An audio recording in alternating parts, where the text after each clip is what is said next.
ఇచ్చింది బాగానే ఉంది ప్రస్తుతానికి. వాళ్ళకి మెయింటెనెన్స్ చేయడానికి అక్కడ ఏం లేదు, అంతా మైనస్లో ఉండగా వచ్చారు. ఆ మైనస్ను పూర్తి చేసుకుని రావాలంటే ఎంతో క్రిటికల్ పొజిషన్లో ఉన్నారు. దాన్ని అధిగమించడానికి చంద్రబాబు నాయుడు గారు అసలు ఎలా ప్రయత్నం చేస్తున్నారు, అసలు మానవ జన్మ పుట్టినాడు ఎవడు చేయలేడు, అంత ప్రయత్నం చేస్తున్నాడు. కాకపోతే జనాలు ఏంటంటారు, ఇంకా మాకు స్కీమ్ రాలేదు, మాకు పథకాలు రాలేదు అంటున్నారు. కానీ నిదానంగా ఒక్కోటి చేస్తున్నారు. అమలు పరచడానికి కొద్దిగా టైం పట్టింది. జగన్ గారు పథకాలు ఇవ్వరు బాబు గారు అని చెప్పేసి అంటున్నారు.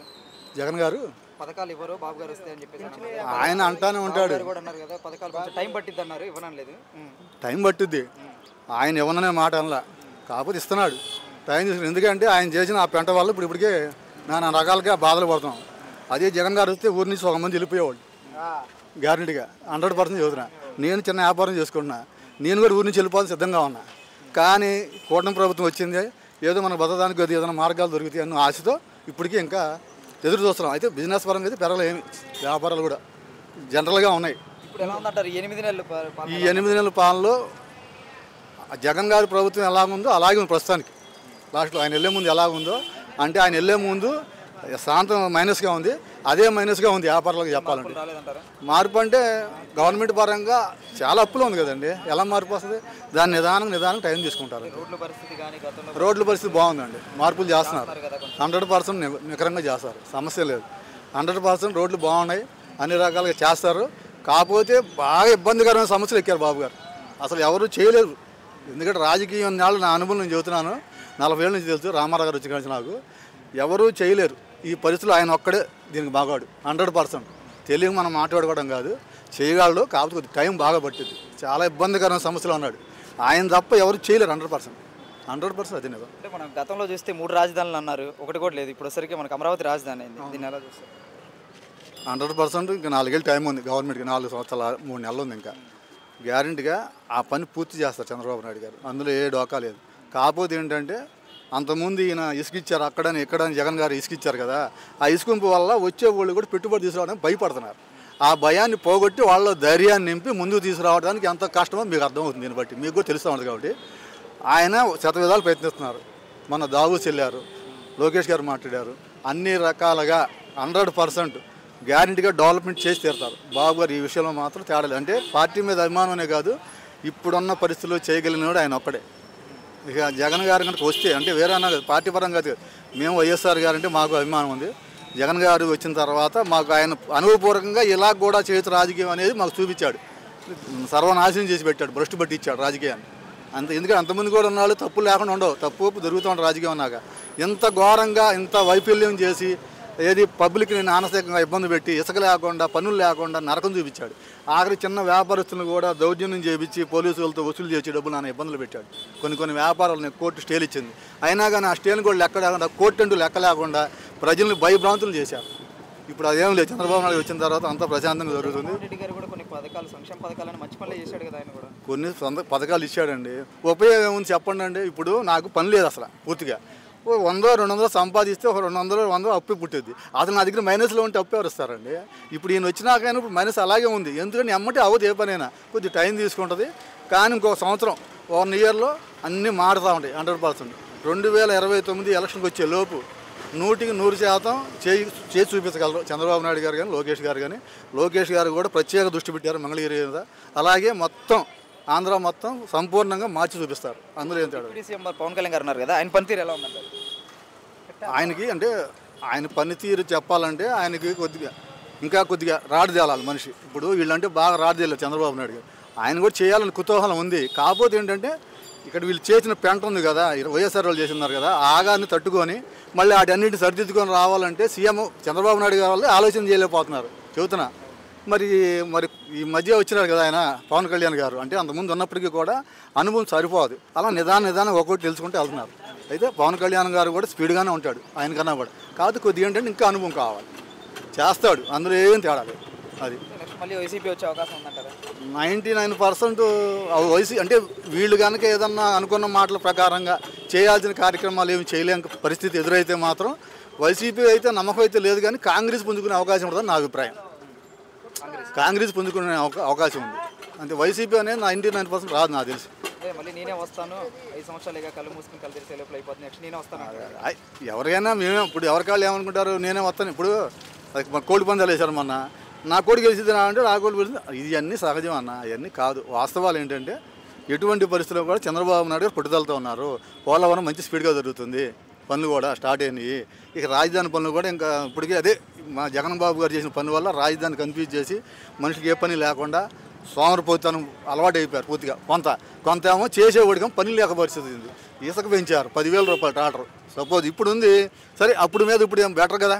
ఎవరైనా ఏం చేస్తారు, మనం వెళ్ళినప్పుడు ఏ పని కొద్దిగా బెటర్ ఉందా లేదు చూసుకుంటాం, మరీ తక్కువ లేకపోయినా పర్వాలా.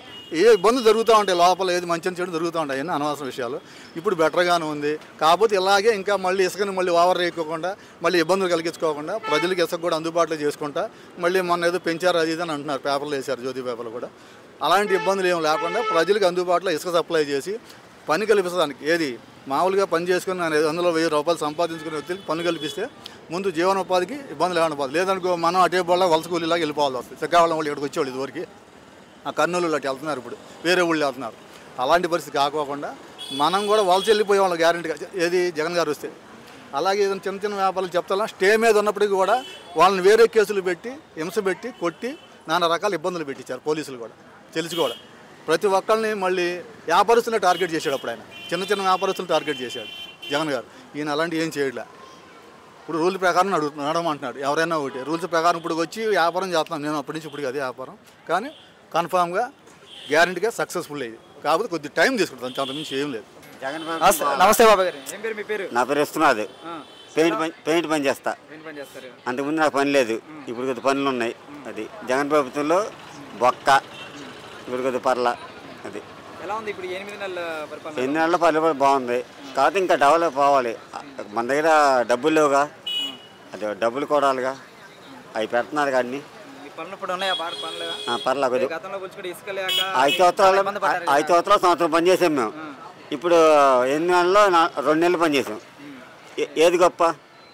అది ఇసుక వల్లే మీరు పోయినసారి ఇనుము కానీ పెయింట్ కానీ మొత్తం దాని మీదే పడింది. అది ఇప్పుడు ఇసుక వస్తుంది, మీ పనులు వస్తున్నాయి. మెయిన్ కార్మికులకు పని ఉందా ఇప్పుడు? అది ఎలా ఉందంటారు కదా ఇప్పుడు రోడ్ల పరిస్థితి కానీ? రోడ్లు కూడా బాగున్నాయి. ఇప్పుడు పల్లెటూరులో కూడా రోడ్లు వేశారు. అంతకుముందు రోడ్లు అన్నీ గుంటలు. ఇప్పుడు మా అత్తగారు రోడ్డు ఉంది బొలిసిపాడు, అక్కడ అంతకుముందు మట్టి రోడ్లు, ఇప్పుడు రోడ్లు వేశారు మొత్తం. అది బాగుంది, పరిస్థితి బాగుంది. పవన్ కళ్యాణ్ చంద్రబాబు నాయుడు వచ్చారు, బాగుంది. పవన్ కళ్యాణ్ గారి పాలన ఎలా ఉంది? పవన్ కళ్యాణ్ అంటే నెంబర్ 1. పవన్ కళ్యాణ్ చంద్రబాబు లేడు. కొత్తగా వచ్చాడు కదా, గతంలో సరిగ్గా సినిమాలో చూసుంటారు మీరు. పవన్ కళ్యాణ్ లేకపోతే చంద్రబాబు లేడు, అది చెబుతున్నాగా. పవన్ కళ్యాణ్ వల్ల చంద్రబాబు వచ్చాడు. పవన్ కళ్యాణ్ గారి రాజకీయం తెలియదు అంటున్నారు. ఎందుకు తెలియదు? ప్రతి ఒక్కరు చంద్రబాబులు ఖర్చు పెట్టి పని చేస్తున్నాడు ఆయన. చంద్రబాబు ఖర్చు పెట్టల, మోదీ ఖర్చు పెట్టల. సినిమా లాక్ చేసి డబ్బులు ఖర్చు పెట్టాడు, సొంత డబ్బులు. ఎందుకు చేయాలా? ఎప్పటి వల్ల అన్ని రోడ్లు పోతే రోడ్లు ఎప్పుతాడు, వాళ్ళకి బాధ్యతలు ఆదుకున్నాడు. రైతు బాధ్యతలు ఆదుకున్నాడు. ఎవరు ఆదుకున్నాడు? జగన్ ఆదుకున్నాడా? ఆదుకోలేదుగా. అది సొంత డబ్బులు ఖర్చు పెట్టాడు, 20 కోట్లు. అది అదే ఇప్పుడు మీ ఏరియా ఎమ్మెల్యే నారా లోకేష్ గారు కదా, ఇక్కడ లోకేష్ గారి పనితీరు ఎలా ఉందంటే? లోకేష్ నెంబర్ 1. లోకేష్ గెలవక ముందు కూడా పనిచేశాడు మాకు. ఆయన కూడా కొత్తగా వచ్చాడు, ఎలా ఉంది ఆయన పనితీరు? ఎలా ఉంది? గెలవక ముందు కూడా పనిచేశాడు మాకు. చేస్తున్నాడా మీకు ఇప్పుడు ఇక్కడ? చేస్తున్నాడు ఏమన్నా మీకు? చేస్తున్నాడు. జగన్ గవర్నమెంట్ తో పోల్చుకుంటే ఇప్పుడు ఎలా ఉందంటారు, అప్పుడు ఎలా ఉందంటారు? జగన్ గవర్నమెంట్ 0. ఆయన కొన్ని పనులు చేశాడు కదండి, మరి మాకేం చేయలేదయ్యా. చాలా పనులు చేశాడు కదా. సంక్షేమం బాగానే మా దగ్గర డబ్బు ఆడికి ఇచ్చాడు. సంవత్సరం 14,000 ఇచ్చాడు. రోజుకి పాల బయట వచ్చింది, అది అది ఇచ్చిన డబ్బులు. అవి కాదు మాకు కావాల్సింది. కార్మికులకు పని చేపిస్తే రోజుకి 500 ఇచ్చినా కానీ మాకు ఇల్లు కలిసిద్ది. మీరు 200 ముందాగినా కానీ 300 ఇంట్లో ఇస్తాం. అది ఇచ్చింది సంవత్సరం కార్మికులు పని లేకుండా 14,000 ఇచ్చాడు సంవత్సరానికి. 14,000 పాల బయటకు వస్తాయి. మరి టీ పొడి పందారు ఎవడతాడు? నువ్వు ఇస్తావు, నువ్వుగా. అది జగన్ గారు ఇది 2.0 అనేది చూపిస్తానంటున్నాడు. 2.0 అనేది చూపిస్తాను. అసలు జగన్ ఉన్నాడుగా, సంవత్సరం తర్వాత జైలుకి వెళ్ళిపోతాడు జగన్. ఏంటంటే అట్లా ఎందుకంటే వెళ్తారంట. 16 కేసులు ఉన్నాయి ఆయన మీద. లాభాలు దొత్తారు, కానీ ఇప్పుడు చేయరు. రోజు అందరం తోసిన తర్వాత లాస్ట్ రోజు వస్తారు. అది కన్ఫామ్. పోయినసారి కూడా నేను ఇట్లా మీలాంటి అడిగితే అక్కడ పాత వర్షం చెప్పా, జగన్ రాడు చంద్రబాబు వచ్చి ప్రభుత్వం వచ్చింది చెప్పా. కరెక్ట్గా వచ్చింది, అది అంతే వచ్చింది. ఇప్పుడు కూడా అంతే. జగన్ కూడా తోస్తారు లోపలికి. ఆయన అంటాడయ్యా, నేను అంట ఈ పని నాదని చెబుతా. రేపు నాకు ఆయన కూడా వేరే వాళ్ళకి ఇస్తాడు. ముందు చెబుతా వచ్చిద్దని. ఆయన నాకు ఇచ్చేస్తాడు, అసలేదు నెక్స్ట్ నేనే గెలిచేది 5 సంవత్సరాలేగా 5 సంవత్సరాలు కలిపి నేను కూడా చెబుతా 2 పనులు నాకు కొత్త చెబుతా నా రేటు కొద్దిపోతే వాళ్ళు వేరే వాళ్ళకి ఇస్తారు. నెక్స్ట్ మళ్ళీ అది నాకు అవకాశం లేదంటారా? 30 సంవత్సరాలు సినిమా లేదు ఇక. కూటమి ప్రభుత్వం వచ్చింది అంటారు. కూటమి ప్రభుత్వం అంటే ఇప్పుడు చంద్రబాబు గారికి అయితే వయసు అయిపోతుంది కదా, వయసు నెక్స్ట్ ఏమో పవన్ కళ్యాణ్ లోకేష్ ఎవరో చేస్తారు. లోకేష్ గారు అవుతారంటే పవన్ కళ్యాణ్ గారు ఇస్తారంటారు అవకాశాలు. వాళ్ళిద్దరు కన్ఫర్మ్ అవుతుంది, మనం చెప్పలేంగా. ఇప్పుడు లోకేష్ ఇష్టం అయితే పవన్ కళ్యాణ్కి ఇస్తాడు, లేదా వాళ్ళిద్దరు మాట్లాడి వాళ్ళిద్దరు చేసుకుంటారు. అది మనం చెప్పలేవు, అది మనం చెప్పకూడదు కదా. రాజకీయంలో వాళ్ళిద్దరికి ఏదో ఉంటుంది, అది మనం చెప్పకూడదు. అది వస్తే లోకేష్ పవన్ కళ్యాణ్, నాకు తెలిసి పవన్ కళ్యాణ్ వస్తాడు. గతంలో చెప్తే 3 రాజధానులు అన్నారు, ఒకటి కూడా లేదు. ఇప్పుడు మీకైతే రాజధాని ఇక్కడ అమరావతి రాజధాని అయింది. మస్ట్ రాజధాని స్టార్ట్ అయిందా? పనులు చేస్తున్నారు ఆల్రెడీ, మీరు చూడలేదా? చూడండి ఒకసారి వెళ్ళి.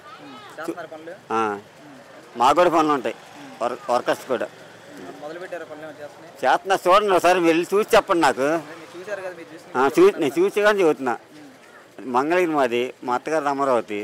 నేను అటు వెళ్తున్నప్పుడు చూస్తాను, నేను పనులు అలాగే జరుగుతున్నాయి. అది అంతకుముందు ఒక రాయి కూడా వేయాలి అక్కడ, పైపులు కూడా దొబ్బారు వాళ్ళు. ఏందైనా అంటున్నాడు.